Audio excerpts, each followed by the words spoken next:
विमल, पोलो, जोमा केसरी, हर पल मनाओ केसरी त्योहार। लग रहा है हर्षवर्धन जी कि MOTN का असली सर्वे जो है ना वो बिहार के चुनाव के नतीजे से पता चलेगा। सिर्फ बिहार का मूड नहीं, वो देश का मूड बता देगा चुनाव।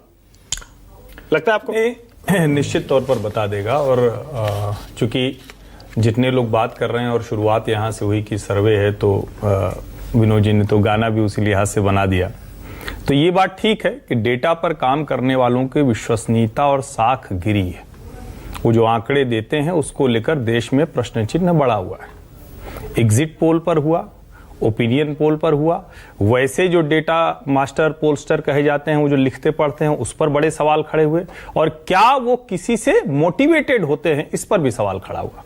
तो निश्चित तौर पर ये होगा। लेकिन उसका दूसरा पहलू ये है कि सर्वे भी होगा, डेटा वाले लोग भी होंगे और वही कुछ कह रहे होंगे, तो कल को ठीक निकलेगा तो कल उन्हीं को लेकर फिर कहा जाएगा कि उनकी विश्वसनीयता बन गई।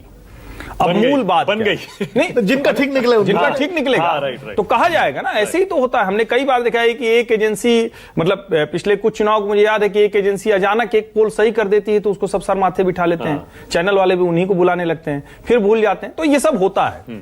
लेकिन इससे इतर शुरुआत कहां से करें, क्योंकि बहुत से मुद्दे आपने एक साथ जोड़ दिए हैं और उसमें आपने कहा कि बिहार क्या पैरामीटर बनेगा, वहीं से मैं शुरू करता हूं। राहुल गांधी की यात्रा का बज़ है, अंग्रेजी वाला बज़ है, और वो बज़ नरेंद्र मोदी की मां को गाली देने के बाद हिंदी वाला बजबजा गया है।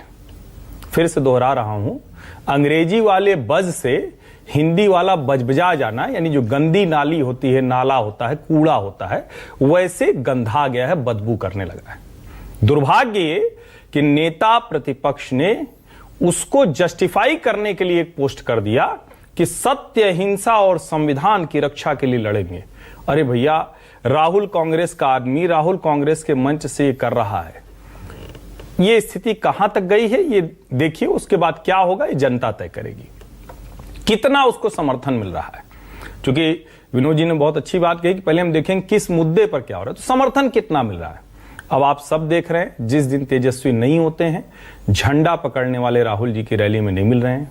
और मुझे राष्ट्रीय जनता दल के एक बहुत वरिष्ठ नेता ने बताया कि हम लोगों को राष्ट्रीय जनता दल के कार्यकर्ताओं को भेजना पड़ता है कि कांग्रेस का झंडा पकड़ के आप खड़े हो जाइए, क्योंकि उनके पास लोग नहीं होते हैं।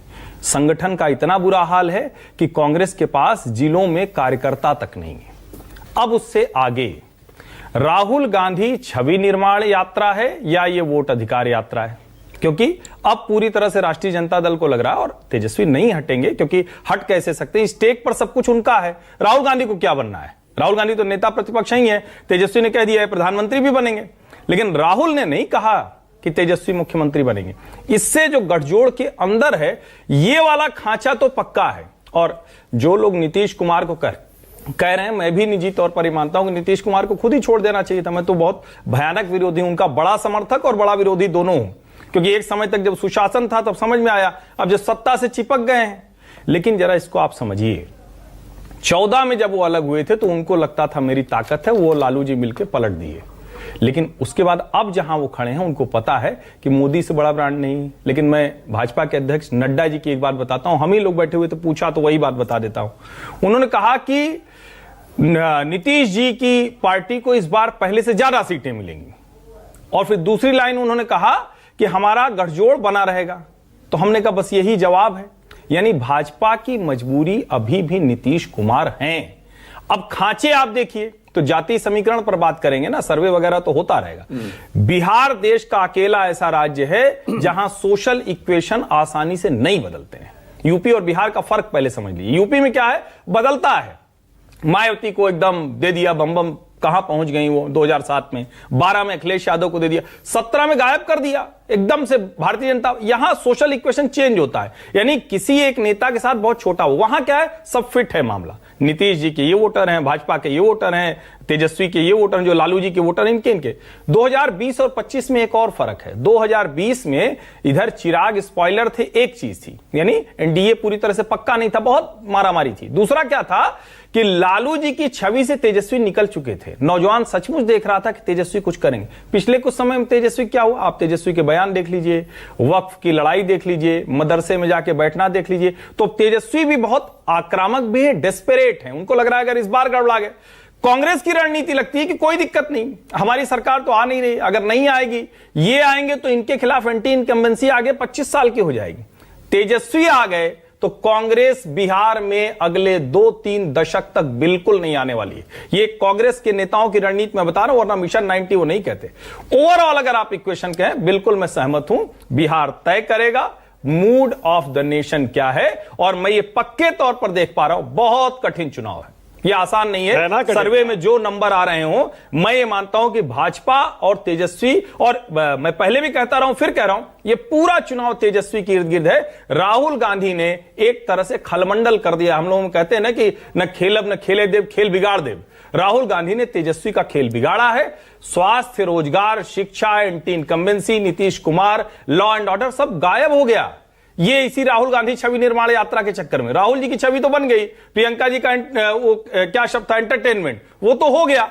तेजस्वी कहां है आज की तारीख में? यानी जो बिहार का सबसे बड़ा नेता है विपक्ष का, वो गायब है। ये रणनीति है या क्या है, इसको अब जनता तय। ठीक है, और आप क्या मानते हैं लोकसभा चुनाव के नतीजों के बाद स्टेटस को होगा हर्षवर्धन जी? 324 पर एनडीए, 260 पर बीजेपी, 208 पर इंडिया और 97 पर कांग्रेस पार्टी। देखिए, मैं तो ऐसे ही देखता हूं जैसे चल रहा होता है। मेरे मन में कुछ है और उसको मैं, मई में चुनाव हुआ था, ये अगस्त बीत रहा है, तो मैं उसी को चिपका दूं आज भी, तो फिर इसका मतलब मैं जड़ हो गया हूं। लेकिन मैं तो जड़ नहीं हूं पत्रकार के तौर पर। क्या हुआ है, 75 वाली बिल्ली के भाग से छीका फूटने वाली जो स्थिति थी, नहीं हुआ। मोदी को नहीं हरा पाएगा विपक्ष। 75 में मोदी जी छोड़ दे कुर्सी तो हमारा काम बन जाए, मोहन जी दबाव बना दे तो हमारा काम बन जाए, संघ उतार दे। अब इसी से आप अनुमान लगाइए क्या स्थिति विपक्ष की। नंबर 1। नंबर 2, ये चीन में आज मोदी का स्वागत करते हुए जिस तरह की तैयारी है वो अकल्पनीय है। मैं चीन पर भरोसा नहीं करता हूं। वैसे भी जो इस तरह की डिक्टेटरशिप वाली, कम्युनिस्ट आइडिया वाली कंट्रीज होती हैं, उन पर कैसे कोई भरोसा कर सकता है? करना भी नहीं चाहिए। भारत को तो बिल्कुल नहीं करना चाहिए। ये आयातित विचार वाले लोग बड़े खतरनाक होते हैं। लेकिन जरा आप सोचिए, स्ट्रेटेजिक तौर पर क्या है, पूरा का पूरा विदेश मंत्रालय चीन का हिंदी बोलने लगा है आजकल। तिब्बत से, कैलाश मानसरोवर से, तांजियान से हिंदी में वीडियो जारी हो रहे हैं। अब मैं, इतनी तो मेरी उम्र नहीं है कि मैंने पहले का दिखाओ, लेकिन ये मैं बता रहा हूं, चीन झुक गया। नरेंद्र मोदी ने वो करके दिखाया है। ये भारत के लोगों को, और अगर आप कहते हैं कि उनके समर्थक, तो आज वो बम बम होगा। नरेंद्र मोदी ने क्या करके दिखाया हर्षवर्धन जी? अगर मान लीजिए चीन झुका भी है, मैं मान लेता हूं, चलिए चीन झुका है, पर इसमें मोदी जी का रोल कहां से आ गया? वो तो यूएस का रोल है। ट्रंप जी ने हमारे साथ रिश्ते इतने बिगाड़ लिए कि हमको चीन के करीब जाना पड़ा, और चीन को भी समझ में आ गया कि सही मौका है, दुश्मन का दुश्मन दोस्त होता है, करीब आ जाओ। अच्छा, कमाल है भाई, हम भारत के पत्रकार लोग अद्भुत बात करते हैं। चलिए मैं दूसरी बात करता हूं। हाँ। यूएस इकोनॉमिस्ट रिचर्ड वुल्फ, हाँ, उनका बयान है, US actions against India like a mouse hitting an elephant, it is funny not scary. ये भारत है, और ये मोदी ने तो किया नहीं है, ये तो नेहरू जी करके गए हैं।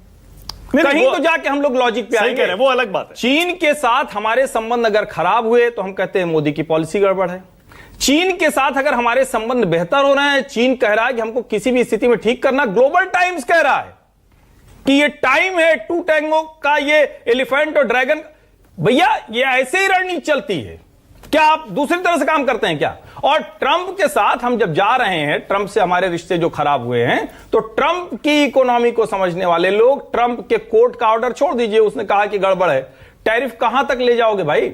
और हम अभी अभी मोदी जापान के साथ 10 साल के ज्वाइंट वेंचर की बात करके आए हैं, और जरा देखिए, ऑटो से लेकर एविएशन तक, आर्टिफिशियल इंटेलिजेंस से लेकर जो जितनी वहां की तकनीक और टेक कंपनियां उन तक, यानी हम अपने जितने एवेन्यूज हैं उसको एक्सप्लोर कर रहे हैं। 17 ट्रिलियन यूएस का हम प्लेजिंग करवा के आ रहे हैं। चीन पर भरोसा करने की बात मैं नहीं कर रहा हूं, मैं तो नहीं कह सकता हूं, कभी अभी तक का अनुभव नहीं रहा, लेकिन चीन भी इस दबाव में है। आप इसको स्वीकार कीजिए। आप कहिए हम दबाव में हैं, बिल्कुल ठीक बात है, ट्रंप ने बहुत दबाव बनाया। मोदी मान गए क्या? नहीं माने, बिल्कुल नहीं माने। तो मोदी अगर ट्रंप का दबाव नहीं मान रहे हैं, और वहां के इकोनॉमिस्ट, वहां के लोग कह रहे हैं कि जैसे चूहा किसी हाथी को काटने की कोशिश करता है, वो भारत की स्थिति छोटी बात है क्या? और फिर मैं कह रहा हूं, अगर चीन की रणनीति है तो हमारी भी रणनीति है भाई। हम भी तो देश है ना, संप्रभु राष्ट्र की ताकत तो समझिए। दिक्कत यही है, आयातित विचार से आप देखेंगे तो भारत की संप्रभुता, भारत देश के तौर पर आपको नहीं समझ में आता है, लेकिन इस देश के लोगों को वो देश समझ में आता है। ठीक है, आशुतोष कुछ कहना चाह रहे थे? आशुतोष बोलिए।